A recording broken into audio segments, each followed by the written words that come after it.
Hi, I'm Mark Fedor. Today's Wild West is along the Missouri River outside the tiny community of Virgil, Montana, where the only way to get across this river is on a ferry. The Missouri breaks, rugged, broken, and unspoiled country along the upper Missouri River in central Montana. Now protected as a national monument, this area is home to a thriving population of transplanted bighorn sheep, and a dirt road offers an adventurous drive through some very remote country. So remote, in fact, that when you get down to the river, you'll discover there's no bridge, only a ferry. What a beautiful spot you have. Yeah, it is. Jack Carr is our friendly ferry operator. We actually met Jack the night before when we drove down from our hotel in nearby Winifred to scout out the ferry. They planted bighorn sheep, reintroduced them here about 35 years ago, and they are the predominant animal around here right now. Former school teacher enjoys running the ferry, calling it the least boring job he's ever had.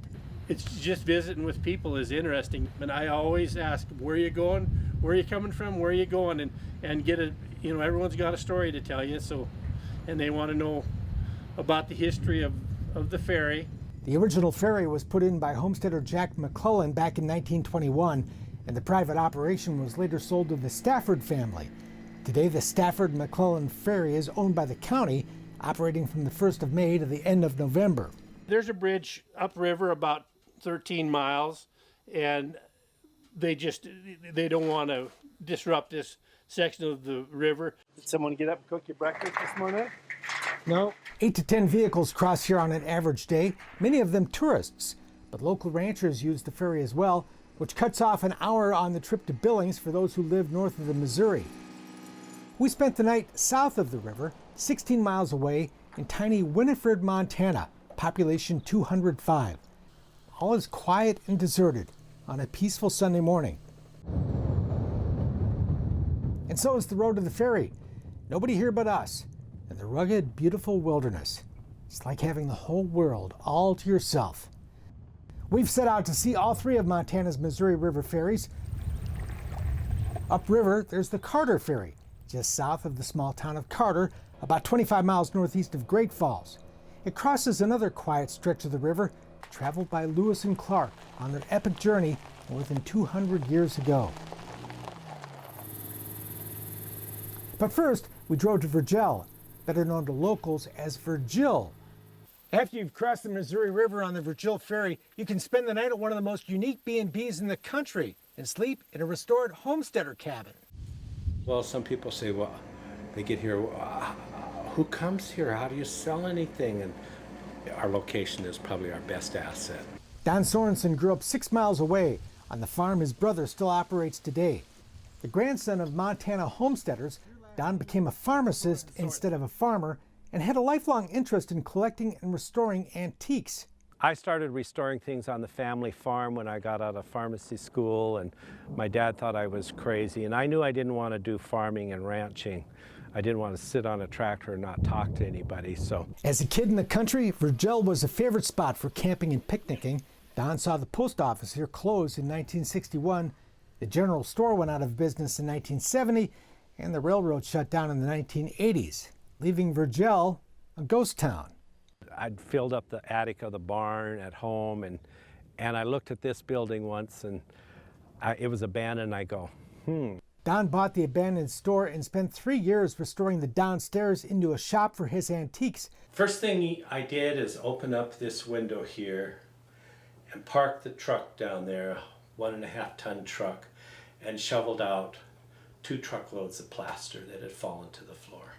Upstairs, it took 10 years of work to transform the rooms where railroad workers once slept into what today is a beautiful bed and breakfast. But each room we've named it for somebody who's actually lived in Virgil. Or you can spend the night outside in one of Don's 6 authentic, meticulously restored homestead cabins, all recovered and brought in from within a 40-mile radius of Virgil. I started restoring things on the family farm. There was a bunkhouse that was actually a homestead cabin, and I drug all the stuff from the farm and fixed it up. And I have moved it down here, and then one thing led to another.